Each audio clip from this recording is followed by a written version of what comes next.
Today I want to review the documentary on Andre the Giant. HBO did a documentary on Andre the Giant, and it documents his life through the past, through his career during the 1970s and the 80s. Um, I found this documentary very compelling. They did a very good job with well, my favorite thing is like I really love the B-roll footage, like how they were showing the territory days, him wrestling in France, and that was kind of cool just to see him as a 19-year-old, just tall and slim. Because when we think of Andre the Giant, we think of somebody who is more ponderous, if you will. And we usually see a lot of videotapes of him later in life, like having something of a mullet and bearded, and something like a beard. And I just like that showing who he was in his early days. So, like, in the 60s or 70s, black and white footage of him in France. And then later they explained how popular he was and how in the 1970s with professional wrestling, because this was before cable television and things being known on a national basis, that the country was split up into different wrestling territories. Like a great example would be you look at a map of Africa and how everything's a different country. The United States, how everything's a different state. Europe, a different country. um, the USSR, like how during the Soviet Union, before World War II, there was a bunch of countries and part of it became the Soviet Union.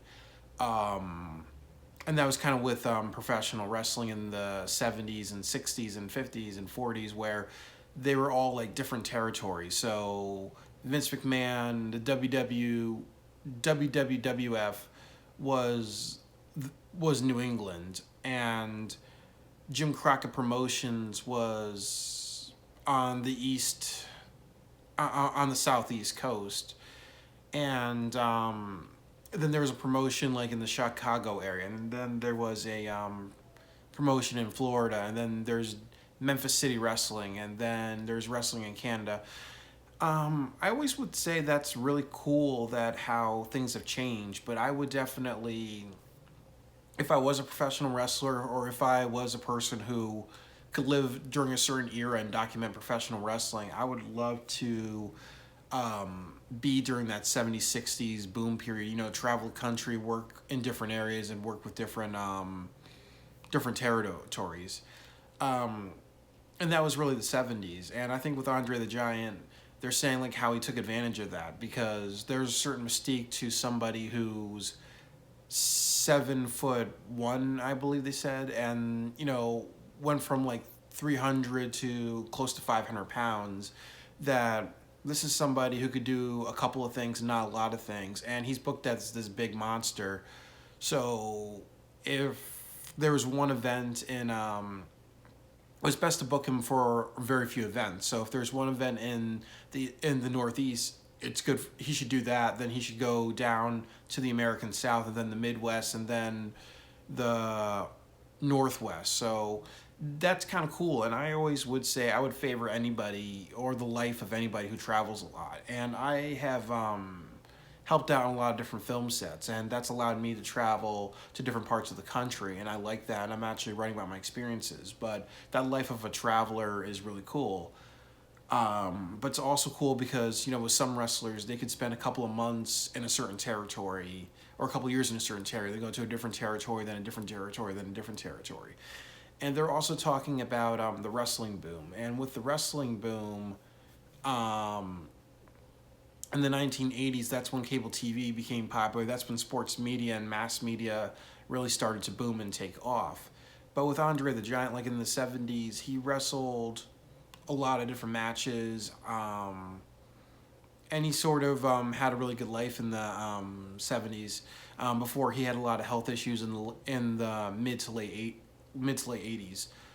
Um, they did a really good job of again establishing the territory age, and then they also did a good job talking about the 1980s and how the WWF got really big, and they started to take over and expand, and how WrestleMania 3 was really their best show and their most pinnacle show, because that's when Hulk Hogan was getting really, really popular, and then he had a match with Andre the Giant, and their feeling, and Hulk Hogan's feeling was he wasn't sure if Andre the Giant would, because he's big and strong, if Andre the Giant would pass the torch to him. And that also started that, unsaid wrestling tradition of how, there's a wrestler from a prior generation, like they said, Andre the Giant, Ric Flair were like the biggest stars in the 70s and early 80s, and Dusty Rhodes would be in that category, and how like Andre the Giant's job was to lose to Hulk Hogan, so he could hold that title, and then Hulkamania can really take over, and then this man in the WWF can really expand. So it came down to really Andre just saying, just because I'm a big guy, it doesn't mean I'm entitled, and he really cared about the business, and he cared about people who respected him. And it's also really surreal to just see how wrestling was in the 70s, and how the world was in the 70s, and how the world was in the 80s, and then they don't really touch about the 90s or the 2000s, and how wrestling was totally different. I really think that for this documentary, it was very character driven. Like, they really talked about funny stories of Andre, and like how at that time you can go with a certain mystique. Like, they're saying like how there's some people believe that Andre had multiple teeth. Andre would have multiple hearts and multiple lungs, and people would believe it because in the 70s and early 80s, this was like that time where some people believed in carny shows and that certain mystique of people. So some wrestlers were treated like freak shows. So they'd be like, oh, well, I got to see Andre the Giant because he's this big guy and he may have a lot of things in his body, like multiple hearts and all that. And that's kind of interesting because, you look at nowadays, and after the YouTube got popular and YouTube and Facebook started in the mid-2000s, we know so much about wrestlers. We know so much about their personal lives. It's out on the media. It's out on the internet. And back in the 70s and 80s, that wasn't really that common. And when the steroid trial became really big in the early 90s, that was one of the big blows against professional wrestling, and one of the things that added a lot of realism and you got away from that heroism, that romanticism, and started to get into, the wrestlers are real people. And in the early 2000s, the two big ones was Eddie Guerrero's passing away. Chris Benoit was a huge one because that added to, wrestling. That added to like wrestling having a bunch of problems, and also that these are not. These are real people too with inner demons and problems. And then you look at the 2010s, the big controversy, I think, of this decade has been Alberto Del Rio and the Page controversy. Because with the Page controversy and also the Hulk Hogan controversy, then again, because of mass media, whatever a wrestler does, whatever a celebrity does is out there, and you don't have that certain protection of mass media not spreading. But in the 70s and the 80s, that was a time when not a lot of people knew about everybody, and only certain areas knew about certain people and certain stars, and their goods and their bad. So it did help his career. Pardon me, like I just been getting over a cold, so I just have to. Yeah, I'm just coming over a cold. The other thing is that they really went into detail about his life, and this documentary is very character driven. So they do show, Andre as this gentle giant, but also this guy who was kind of intimidated, and they did a good job of establishing that he had a mean streak and he could be irritable, but it really came from if people bust his chops or didn't have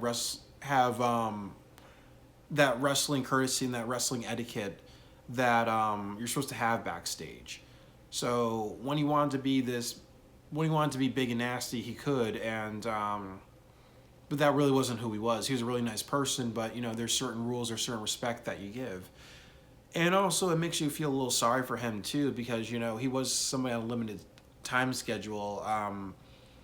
and he was one of a kind, as far as being this really big giant, in the '80s, and then you have like the Big Show, and you have the Great Khali, and very rarely you're going to have other wrestlers that come from gigantism and come from, now because Andre's in the past, now you have other wrestlers that are big, and it's a little bit more, accepted, and it's not like they're not really seen as a freak show. And also, um, you look at Me Too, and you look at the millennial movement, and you also look at how some people have criticized this generation and media for being super sensitive. Like, obviously, Andre dealt with a lot of bullying, a lot of people clowning him or mistreating him because he's big and tall, and he's like big and tall, and he just looked very different. Nowadays, if you treat somebody like that, cell phones are out.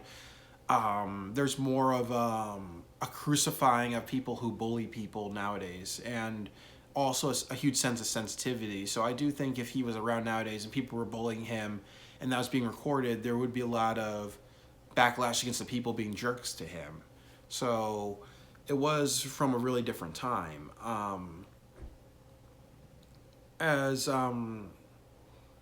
A couple of things, as I said, I really like them showing a lot of archive footage. Also like the territory, also like him wrestling the different territories, and they're also talking about like how Vince McMahon became very popular because of technology, and also like his emphasis on production value. Because there are some wrestling shows that look like public access or had very crappy production. So that was kind of one of his advantages, that he came from a lot of money and he was able to reinvent wrestling because he could buy the big venues. He could have emphasis on production value. And a lot of people say, that's why ECW didn't rise to a certain point because of their production value. Or like people like would say, you look at New Japan Pro Wrestling or Ring of Honor nowadays, they don't have the production values of WWE, and you see that quality has to count for something. I really like the interviews with Hulk Hogan. I love him impersonating how Andre talked and how Macho Man Randy Savage talked. And it was really heartfelt. My only problems with this documentary is that they talked to Ric Flair, Hulk Hogan, Vince McMahon, and a few other wrestlers. I think it was like 6 or 7. I wish they talked to a little bit more people.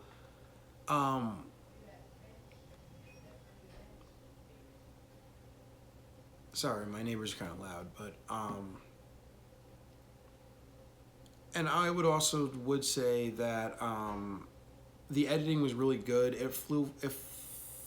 Flowed like a documentary. It didn't need to use crossfades or anything very artsy or abstract. It was really to the point. A lot of the people who gave the documentary interviews were very they're just known for their characters and how they sounded. So again, when you do interviews with people, you have to make sure you have good audio. You have to make sure that if somebody has a very distinct and charismatic voice, that usually works for these type of documentaries, because you can